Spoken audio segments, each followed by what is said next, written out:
네, 저는 육군 부사관으로 군대에서 4년 6개월 정도 근무를 했었습니다.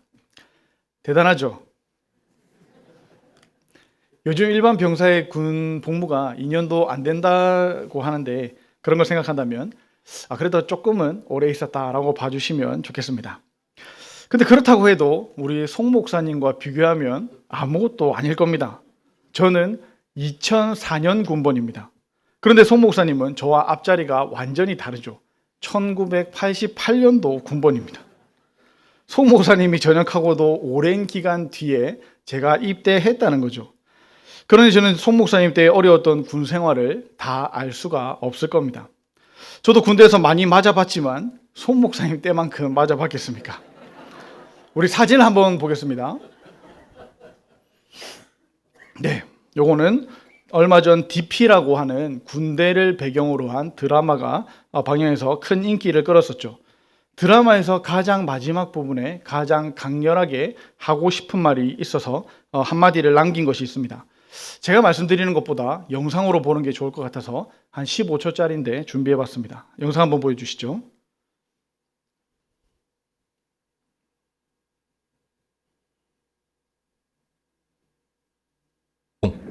저희 부대에 있는 수통 있지 않습니까? 거기 뭐라고 적혀 있는지 아십니까? 1954 6.25 때 쓰던 거라. 수통도 안 보이는데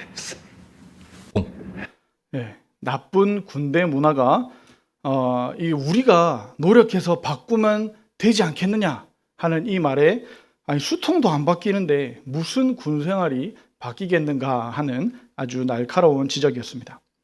이 드라마에서 이야기하고 싶은 것은 나쁜 문화가 계속 이어져 내려왔다는 겁니다. 실제 체감상 큰 줄기는 그렇다고 할지라도 사실 군대도 바뀌려고 엄청나게 노력을 많이 했습니다. 그리고 실제로 많은 게 바뀌기도 했습니다.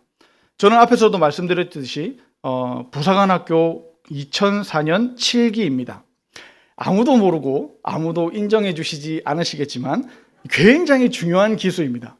왜냐하면 2005년부터는 부대 마크가 바뀌었거든요. 그러니 당연하게 인간반지 모양도 바뀝니다. 그리고 정말 신기한 건 경례 구호도 바뀌었다는 겁니다. 이것도 영상으로 준비했는데 한번 보시겠습니다. 뭐라고 하는지 잘 들어보시기 바랍니다.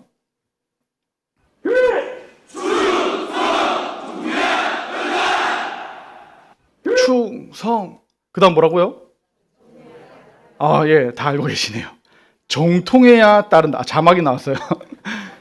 군대는 상명하복, 절대 복종, 계급사회 이런 식으로 알고 있었는데 그게 바뀌었다는 겁니다. 정통해야 따른다는 말은 반대로 정통하지 않은 명령에는 따르지 못하겠다라는 말일 겁니다. 워낙 이상한 걸 요구하는 사람들도 많으니 붙은 말이 아닌가 싶기도 합니다. 군대라는 특수한 문화를 악용하는 사람들 때문에 생긴 것 같습니다. 아무리 군대가 계급사회라지만 정통하면 따르고 정통하지 않은 명령은 복종하지 않겠다는 강하고 단호한 의지일 겁니다. 그런데 이 경례구호가 어디에서 나왔는지 아십니까? 부사관들이 만든 게 아닙니다. 1998년 당시 학교장이었던 분이 학교의 특성에 부합된 구호 제정의 중요성을 인식하고 전국을 대상으로 이 학교 구호를 공모했고 그때 삼사관학교에 근무하던 분이 만드는 구호라고 합니다. 2001년도에 국방부 장관의 표창을 받았고 학교 안에 구호가 새긴 비를 건립했고 그래서 저는 사용하지 않았지만 저의 다음 해인 2005년부터는 정식적으로 경례 구호 다음에 붙었다는 겁니다. 그런데 또 요즘에는 이게 너무 길어서 평소에는 하지 않고 방금 보셨듯이 무슨 행사가 있을 때 사용한다고 하는 말도 들었습니다. 이렇게 안 바뀔 것 같은 군대지만 계속 바뀌고 있다는 거죠. 이번에는 부사관 말고 장교들이 가는 육군 보병학교 이야기를 하나 더 할까 합니다. 육군 보병학교 부대 마크를 보시면 이렇게 글이 있습니다. 한번 보여주시겠습니까? 잘 보이시나요? 나를 따르라. 예전 전쟁은 돌격 앞으로가 가능했습니다. 명령을 안 따르면 명령 불복종으로 죽으니까 앞에 나가서 죽으나 여기 있다 죽으나 똑같으니까 가라면 가는 겁니다. 그런데 최근에는 돌격 앞으로 하면 아무도 안 나간다는 겁니다. 나가면 너는 안 나가면서 왜 나보고 나가라느냐는 거죠. 돌격하면 100% 죽을 게 뻔하죠. 그러니 근데 나가면 죽는데 나 말고도 안 나가는 사람이 있으니 나 먼저는 안 죽을 것 같다는 겁니다. 그리고 어차피 또 아무도 안 나갈 걸 알기 때문에 안 죽을 확률이 더 올라갑니다. 그러니 돌격 앞으로가 아니고 뭐라고요? 나를 따르라입니다. 내가 앞장설 테니 따라오라는 것이죠. 아마 평소에 별로였던 지휘관이었다면 한두 명 정도 의리로 따라갈 겁니다. 만약 평소에 존경받던 지휘관이라면 한두 명이 아니라 모두가 다 따라 나갈 겁니다. 상명하복, 절대복종, 계급사회의 군대도 이렇게 바뀌었고 또 계속해서 바뀌어 갈 겁니다. 세상과 환경과 구성원이 모두 바뀌고 있고 실제로도 다 바뀌었기 때문입니다. 벌써 몇 년 전에 90년대생이 온다 하는 제목의 책이 나와서 큰 파장이 있었습니다. 사진 한 장 보여주시겠습니까? 지금은 MZ세대라고 부를 수 있겠는데요. 이 MZ세대라는 단어가 나오기도 전에 나온 책으로 기억합니다. 저자는 90년대생이 지금까지와는 완전히 다른 사고방식을 가진 그런 사람들이라고 정의했습니다. 지금까지의 상식이 통하지 않는 세대라는 것이죠. 사진 한 장 더 보여주시겠습니까?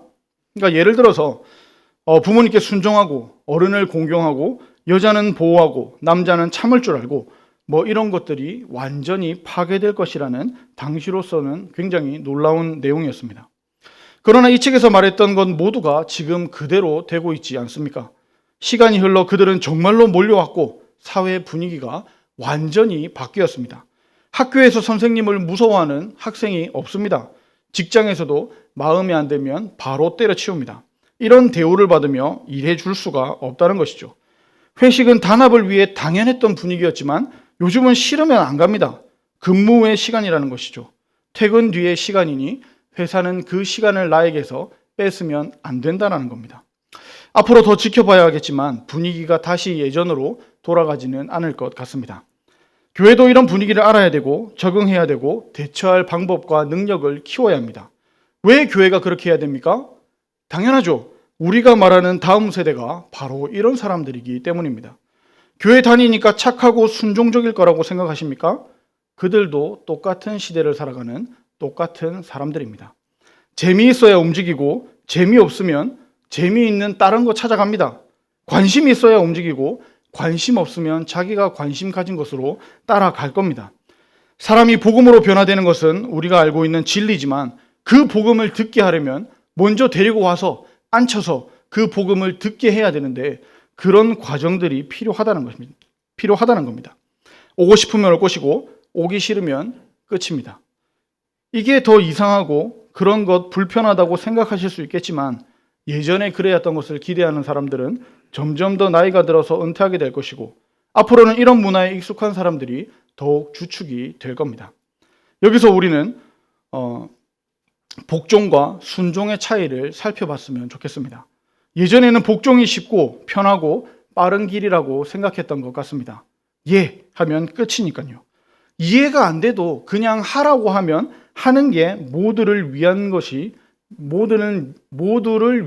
길이라는 것이 상식이었습니다. 그러나 정말 그럴까요? 그리고 과연 이것이 교회 안에서도 적용할 수 있는 유일한 진리일까요? 아마 복종이 편하다는 것을 상식으로 가지신 분들도 교회 안에서는 아니라는 걸 짐작하실 거라고 생각합니다.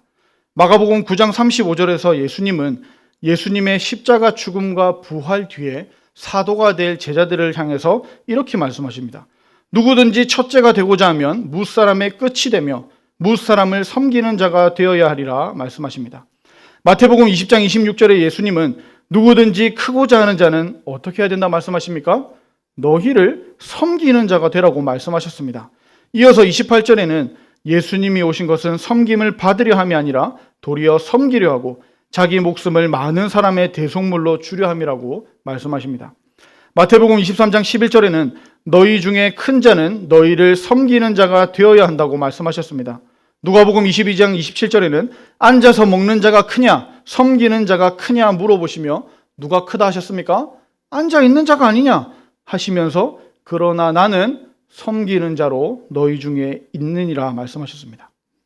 교회의 머리는 예수님이지 다른 사람이 될 수가 없습니다.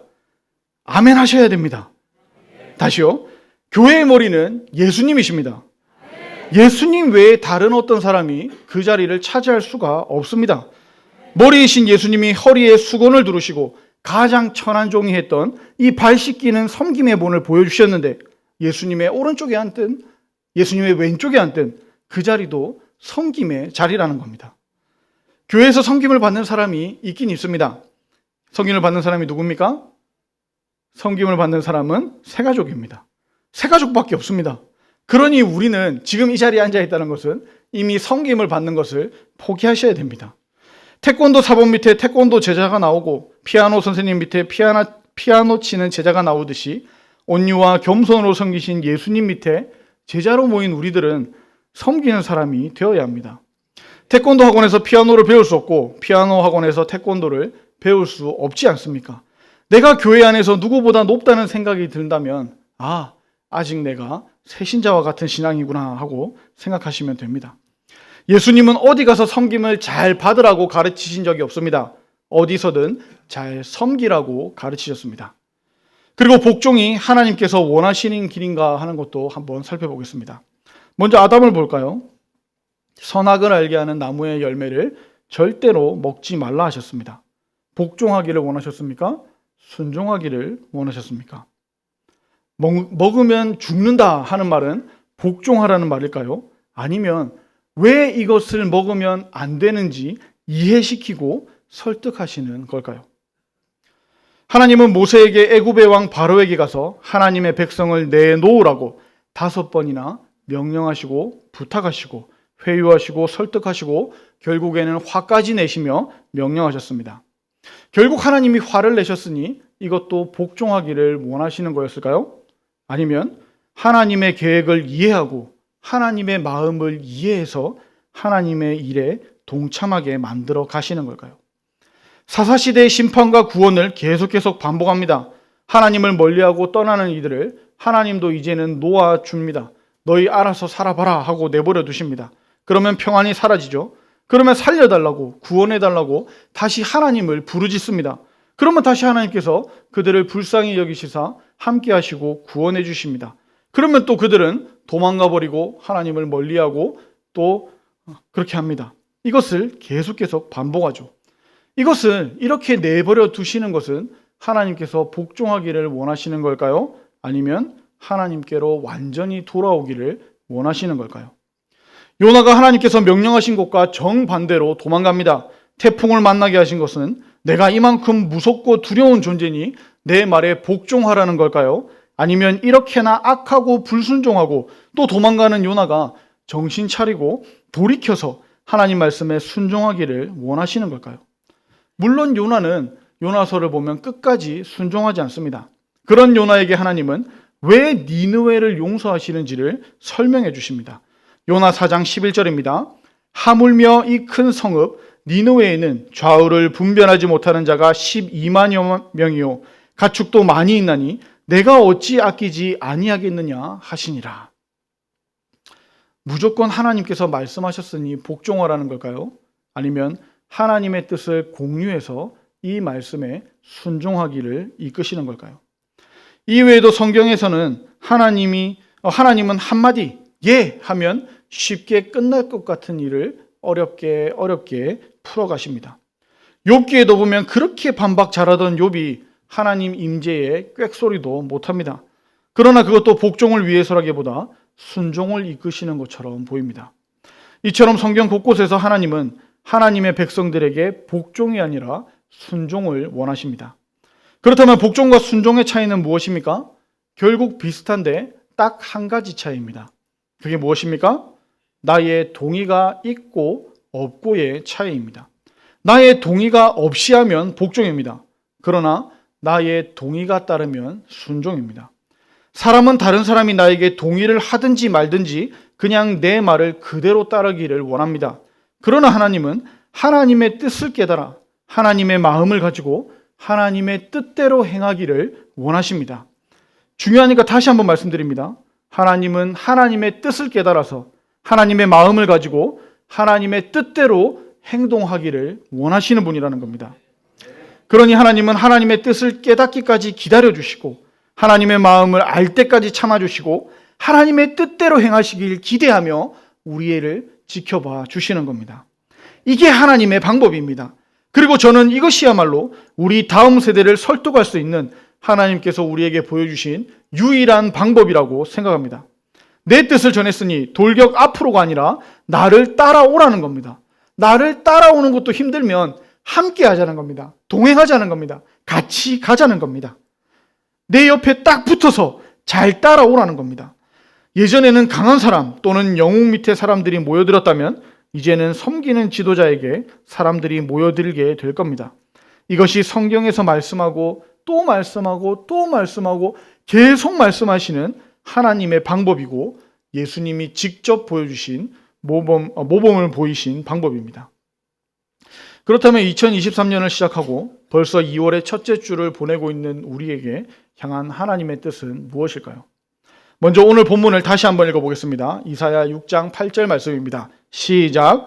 내가 또 주의 목소리를 들으니 주께서 이르시되 내가 누구를 보내며 누가 우리를 위하여 갈꼬 하시니 그때에 내가 이르되 내가 여기 있나이다 나를 보내소서 하였더니 아멘. 하나님이 타락한 이스라엘을 향해서 하나님의 말씀을 선포할 선지자가 필요하셨습니다. 그래서 성삼위 하나님께서 회의를 하십니다. 내가 누구를 보낼까? 누가 우리를 위하여 갈까? 우리는 하나님께서 천지를 창조하실 때 말씀만으로 창조하신 것을 잘 알고 있습니다. 빛이 있으라 하면 빛이 있고 해도 달도 별도 다 말씀만으로 창조하셨습니다. 나무와 꽃 등 식물과 동물과 새와 물속의 생명들도 다 하나님께서 말씀으로 만드셨습니다. 그런 하나님께서 못하실 게 어디 있겠습니까? 그런데 하나님은 하나님의 일을 우리에게 위탁하기를 원하시는 겁니다. 하나님의 일을 맡기시려는 겁니다. 하나님의 능력이 없으셔서 혹은 능력이 부족해서 그렇습니까? 아니죠. 아닙니다. 완전히 반대입니다. 하나님의 능력을 하나님 혼자 사용하시는 것이 아니라 하나님의 일을 하는 우리에게 하나님의 능력을 보여주시기 위해 또 하나님의 일을 하는 우리에게 하나님의 능력을 주시기 위해서 우리를 그렇게 부르시는 겁니다. 하나님은 하나님을 위해 하나님의 일을 할 사람을 찾고 계십니다. 하나님은 우리 샘물교회 앞에 하나님의 뜻을 전달하기 위해 담임 목사님을 세우셨습니다. 그리고 하나님은 담임 목사님과 동역하라고 송 목사님, 이전도사님, 그리고 부족하지만 저도 세우셨습니다. 그러나 교육자만으로는 건강한 교회가 될 수 없죠. 교육자가 설교하는 것은 맡은 봉사니까 이해할 수 있지만 교육자만 아멘하고 교육자만 찬양하고 교육자만 운전하고 교육자만 봉사하면 건강한 교회라고 할 수 없을 겁니다. 그래서 하나님은 장로님들을 세우시고 당회로 모으셨습니다. 우리가 아무리 장로교회지만 장로님들만으로는 교회가 이루어지는 것은 아니죠. 그래서 하나님은 장립집사님, 권사님, 서리집사님 등 함께 일할 사람들, 즉 동역자들을 같이 세우셨습니다.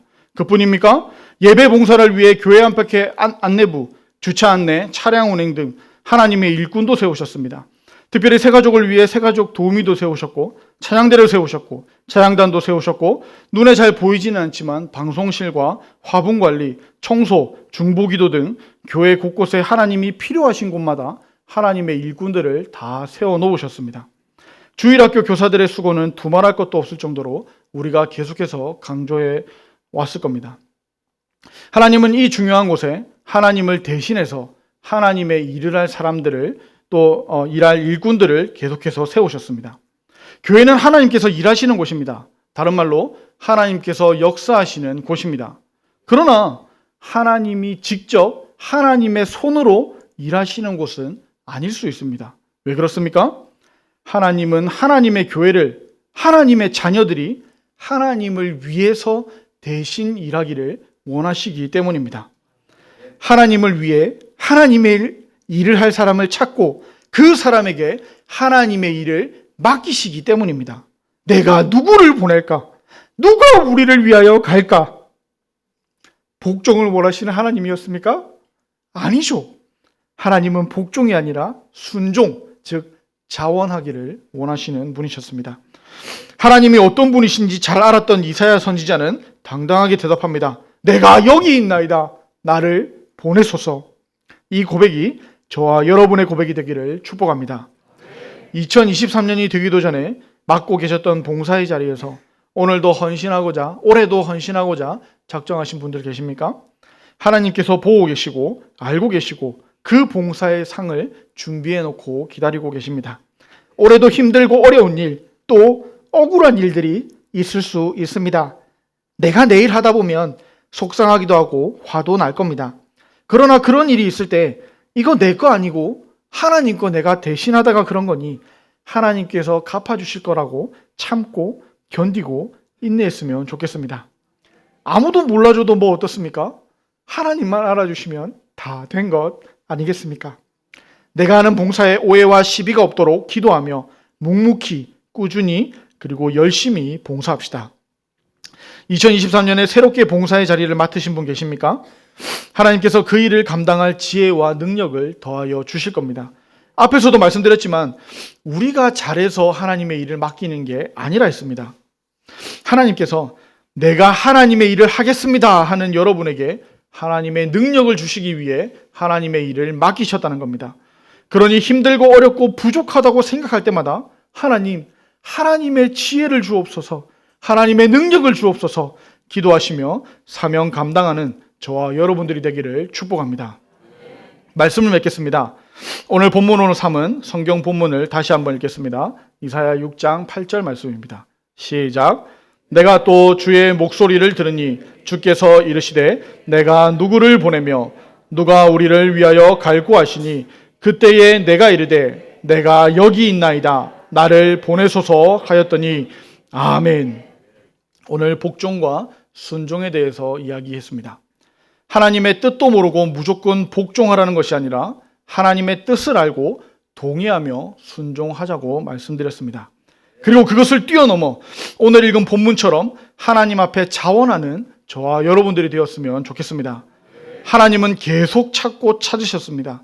하나님 앞에서 하나님의 일을 하나님 대신할 사람을 찾고 찾으셨습니다.